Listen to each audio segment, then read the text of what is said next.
நேற்று குழந்தைகள் உலக சாதனையில என்னுடைய உருவத்துல என்னுடைய பாடல்களை பாடி நடனமாடி உலக சாதனையா நீங்க பண்ணிருக்கிறது எனக்கு மிகவும் ரொம்பவும் சந்தோஷத்தை கொடுக்குது.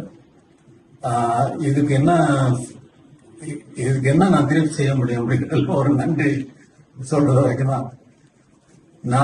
நான் கொடுத்த பாடல் உங்கள் ஒவ்வொருவரையும் உங்கள் ஒவ்வொருடைய மனதிலும் உள்ள நுழைஞ்சு உங்க சோலை போய் அமைதிப்படுத்துது அப்படிங்கிறது நிரூபணமாகுது. உங்க வாழ்க்கையிலும் நீங்க ஸ்கூல்ல கூட போய் என்னுடைய பாடல்களை எடுத்துக்கொண்டு போய் அங்க போய் ஆடுறது பாடுறது அந்த பாட்டிலேயே இருக்கிறது என்பது நான் எப்பொழுதுமே இசையிலே இருக்கிறதை போல நீங்களும் எப்பொழுதும் இசையிலேயே இருக்கிறீர்கள் என்பதை வெளிப்படுத்துகிறது. உங்களுக்கும் எனக்கும் எந்த வித்தியாசமும் இல்லை. இறைவன் இன்னும் நல்ல பேரும் புகழும் இன்னும் நிறைய உலக சாதனைகளும் நீங்கள் செய்ய மனமாற வாழ்த்துகிறேன்.